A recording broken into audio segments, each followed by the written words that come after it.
Texto de Apocalipse, capítulo 20, a partir do versículo 5, eu peço aos irmãos para me acompanhar, por favor, e diz assim: os restantes dos mortos não reviveram até que se completassem 1000 anos.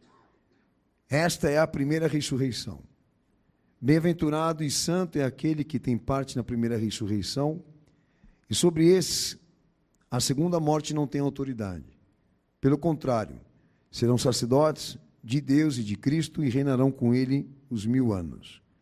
Quando, porém, se completarem os 1000 anos, Satanás será solto da sua prisão e sairá a seduzir as nações que há nos 4 cantos da terra, Gog e Magog, a fim de reuni-las para a peleja. E o número destas é como a areia do mar. E marcharam, então, pela superfície da terra e sitiaram o acampamento dos santos e a cidade querida. Desceu, porém, fogo do céu e os consumiu. O diabo, o sedutor deles, foi lançado para dentro do lago do fogo e enxofre, onde já se encontram não só a besta, como também o falso profeta, e serão atormentados de dia e de noite pelos séculos dos séculos. Amém? Está por fora do assunto do que diz respeito à escatologia. Milênio é uma etapa do processo redentivo que se cumpriu em Cristo. Essa etapa está anunciada diretamente por ele, e especificamente a João, que notificou a igreja e deu à igreja a informação. E está dentro, obviamente, da visão do nosso Senhor, do que diz respeito à consumação. E quando digo consumação, eu me refiro ao juízo, à retribuição de Deus às obras dos homens, inclusive dos salvos também. E aqui, irmãos, nós vamos trabalhar hoje aqui a pedido do meu Senhor, que na verdade se propõe o milênio, que há, nessa etapa aqui, no meu entendimento, um caráter preparatório, vamos dizer assim, de aperfeiçoamento e amadurecimento do que diz respeito à salvação. E quando eu digo salvação, eu digo daqueles que vão desfrutar de uma eternidade com Cristo, porque vão passar a porta do reino. Ok? Então, muitos detalhes que o pastor eu vou expor aqui, obviamente eu peço a atenção de vocês, para tudo que eu vou falar aqui, para você não ficar com dúvida, que vai deixar claro uma coisa. A salvação que Jesus nos prometeu pela fé, ela não está sustentada por otimismo psicológico. Tenha certeza da sua salvação. Dizem eles, os hereges, para aqueles que estão dentro da igreja, tenha certeza da tua salvação. E aonde está escrito que essa certeza que você tem em você mesmo, de estar salvo em Cristo, ela tenha o reconhecimento dele? Não tem. Então, eu vou começar aqui por esse ponto. Pode depois ninguém se embaralhar comigo lá na frente e falar assim: pastor, eu não entendi muito bem o que o senhor falou. Não, eu quero que você entenda. Me preocupa muito essa questão das pessoas estarem estimuladas a crerem que estão salvas porque professam o nome de Cristo quando não estão confirmadas. O entendimento da salvação dele ali em nós é que precisa de uma confirmação dele. Porque o fato de você afirmar que você é cristão ou salvo em Cristo não quer dizer nada. Crer, além de ser um ato livre em Cristo, crer, ele é um efeito contínuo. Ou seja, ele visa atingir fatos e comprovações em Cristo que tenham níveis, né, de perfeição. Do que diz respeito ele e o que ele pediu. Então, salvação não é algo que eu recebo aqui agora e já possuo. É um direito que ele me concede, que eu entro nesse processo e vivo e caminho as etapas dessa consagração. Por isso, início, meio e fim. Diz o Senhor: eu sou início, meio e fim, não só da história, como também de todo o processo. O fato de você não ter certeza da tua salvação não quer dizer que você não tem certeza de que Ele salva. ter a certeza de que Jesus salva é requisito de salvação. Agora, acreditar na tua salvação é um equívoco. Exemplo, texto de Mateus 24, verso 13. Isso eu estou te preparando agora para entrar no tema do que diz respeito ao milênio e essa interpretação que está lá do aperfeiçoamento que Jesus vai implantar sobre aqueles que viverem com ele esse período. Mateus 24, 13, vamos ler. Mas aquele que perseverar até o fim, esse será salvo. Então, se ele não perseverar, ele não está salvo. Entendeu? Então, é necessário que tudo aquilo que cremos dele e recebemos dele seja trabalhado até atingir o quê? Uma consumação. Quando eu digo consumação, eu estou me referindo à totalidade do processo do que diz respeito àquilo que Cristo cumpriu. Se você diz que você já está salvo, você está antecipando salvação para mim. Porque aqui ele está deixando claro que precisa do quê? Atingir o nível consumação. E receber dele a aprovação, a confirmação. Eu não posso crer na minha salvação sem que ele confirme, sem que ele diga isso. Por isso é psicológico. Não tem efeito nenhum, você vai continuar acreditando que você está salvo ou você vai crer. Uma das coisas que vocês aqui, de repente, podem estar pensando, não sei por que essa palavra ser tão inconveniente e contra as minhas expectativas. Olha, o fato não é esse, o que te incomoda.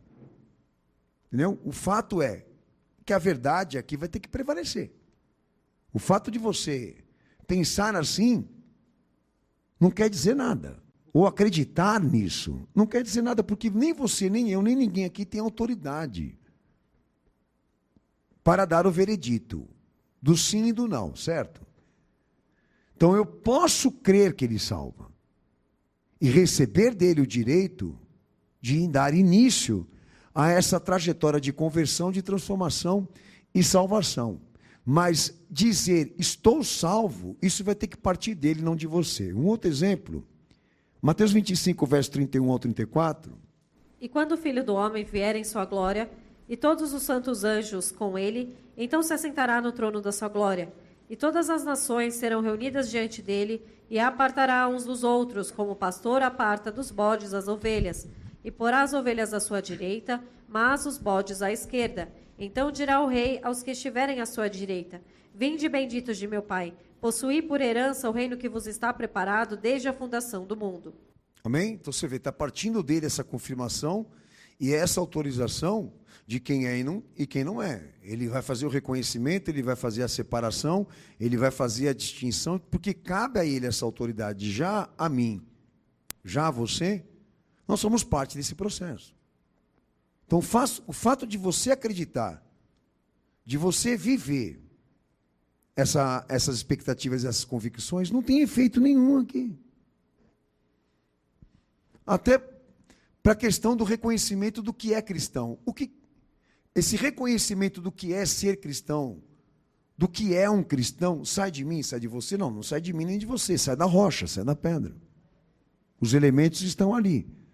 E a gente deixa a luz ali brilhar na nossa realidade e mostrar o quê? Aquilo que nós precisamos buscar, aperfeiçoar, consertar e cumprir essa manutenção. Me preocupa muito, porque o Senhor me deu esse tema aqui, então vou falar dessa forma, daqueles que impõem muito mais a razão, a opinião e o seu próprio pensamento do que isso, do que a confirmação dele. Se ele disser, está dito. Se ele não falou, e você fala no lugar dele, eu entendo que você está querendo antecipar uma coisa que ele disse que vai ser feito num único dia. Por exemplo, eu sou, é uma prerrogativa dele. Quando você fala eu sou, você já está equivocado na fé. Filho, você já está equivocado. Eu sou ali é prerrogativa divina. Você não está numa posição de dizer que você é. Porque, como disse, essa autoridade é dele, não é nossa. Então, biblicamente falando, esta certeza e confiança da salvação de Cristo se direciona para Ele e para a sua autoridade. E no que diz respeito a mim e a você, nós estamos direcionados a uma obediência, a uma sujeição. E não isso, uma certeza própria. Entenda a obediência, entenda a sujeição, entenda a inclinação, mas acreditar, sem que Ele confirme em alguma coisa que você é um equívoco para mim, é uma contradição. Você está contra o texto. Então, crer que Ele salva. Crer na sua própria salvação, porque você o professa, é uma antecipação, é um equívoco. Por que o pastor está falando isso? Porque o milênio, por ser uma etapa desse processo redentivo de Cristo, ele se encaixa exatamente nesse objetivo de ser a última etapa e a etapa da maturidade da salvação, da confirmação da salvação. Então, alguns pontos aqui que o pastor eu vou fazer de levantamento, que obviamente tem algumas coisas que a gente não pode responder e aquelas que a gente pode confirmar. Primeiro, o milênio não seria um período, uma época, como alguns interpretam, aonde os ímpios irão participar. João, quando recebe isso do Senhor, recebe com clareza. Ele fala lá no versículo 5, né? Os restantes dos mortos não reviveram até que se completassem 1000 anos. Quem são os mortos que não reviveram? Os ímpios que não pertencem a Cristo, que não participaram da ressurreição redentiva e da vida dele, porque não são dele. Exemplo, 19, versículo 21, essa frase ainda volta ali. Os restantes foram mortos com a espada, que saía da boca daquele que estava montado no cavalo, e é Cristo aí. E todas as aves se fartaram de suas carnes. Dá a entender que quando o milênio entra na sua fase de operação, ímpio ali já não existe mais. Então, a identificação aí é importante porque, bom, quando se iniciar, né, esse tempo, o milênio, da qual Cristo vai exercer o seu governo e vai reinar com autoridade na terra, são as nações ímpias, ou os ímpios, ou os povos que vão estar misturados com a igreja lá e vão participar desse propósito? Não, segundo o entendimento aqui não. Ninguém participa porque ficou fora. Eles não existem mais. Eles estão anulados. Então fica claro, na ordem desse tempo e da colocação dessa escritura, que quando essa etapa chegar para o mundo, essa etapa é especial para Cristo, como também para a igreja. É uma etapa dele com a igreja, é um tratamento dele com a igreja. João capítulo 5, versículo 29, só um texto que eu quero acrescentar. E os que fizeram o bem sairão para a ressurreição da vida, e os que fizeram mal para a ressurreição da condenação. Amém? Então entenda, existe uma ressurreição da parte de Cristo que representa a sua vida redentiva, que ele vai compensar aquele que ele reconhece ser fiel. Já aqueles que não obtêm esse reconhecimento, que não levam esse reconhecimento, vão viver outra experiência. Então a palavra morte, os mortos, representa exatamente aquilo que o pecado selou, que é do pecado, que não foi regenerado, que não foi transformado por Cristo. Então você não pode transferir o ímpio para esse evento, porque você não tem condições e respaldo bíblico para isso. Não, mas eu quero acreditar que quando iniciar essa etapa importante da igreja com Cristo, que vai ter todo tipo de povos lá para ver esse acontecimento de Jesus reinar na terra com soberania e autoridade. Olha, não tem como, porque não tem afirmação aqui para isso. Não é a minha interpretação. Se você seguir a ordem aqui do anunciamento, você vai perceber. Não resta mais ninguém. É só a igreja que entra nessa fase. E você vai entender a relevância. Por que a igreja? Por que não os demais? Ok? Segundo ponto. Aí vem o texto, no versículo 6, dizendo: bem-aventurado e santo é aquele que tem parte na primeira ressurreição. Sobre esses, a segunda morte, que é a condenação, não tem mais autoridade. Pelo contrário, serão sacerdotes de Deus e de Cristo e reinarão com ele durante 1000 anos. Aí entra a afirmação de João. Bem-aventurança, para quem não sabe, é o reconhecimento do nível, dos objetivos e dos propósitos do reino que foram atingidos por aquele que é fiel. E primeira ressurreição, aí identifica os salvos, aqueles a quem o Senhor transformou e regenerou por ele, pela sua autoridade. 1 Tessalonicenses 4, versos 16 ao 17. Porque o mesmo Senhor descerá do céu com alarido, e com voz de arcanjo, e com a trombeta de Deus, e os que morreram em Cristo ressuscitarão primeiro. Depois nós, os que ficarmos vivos, seremos arrebatados juntamente com eles nas nuvens, a encontrar o Senhor nos ares, e assim estaremos sempre com o Senhor. Amém? Então notem vocês que a primeira ressurreição ou ressurreição, ela é uma validade que Cristo está trazendo sobre aqueles que ele vai reinar e vai governar. E aí até Paulo está mencionando vivos e mortos, né? Ou seja, todos vão comparecer diante do Senhor, selados com a sua ressurreição e primeira ressurreição. E o entendimento é que o milênio sai do arrebatamento. Ele inicia quando a igreja é arrebatada, ou seja, quando aqueles que estão mortos ressurgem primeiro e aqueles que estão vivos depois, como diz aí pela ordem o apóstolo Paulo. Um texto, 1 Coríntios capítulo 15, verso 52. Eis aqui vos digo um mistério. Na verdade, nem todos dormiremos, mas todos seremos transformados. No momento, no abrir e fechar de olhos, ante a última trombeta, porque a trombeta soará, e os mortos ressuscitarão incorruptíveis, e nós seremos transformados. Amém? Então notem vocês que a bem-aventurança é a colheita, é a ceifa, ou seja, o reconhecimento dele por sua própria autoridade. Então a igreja a gente não enxerga como algo que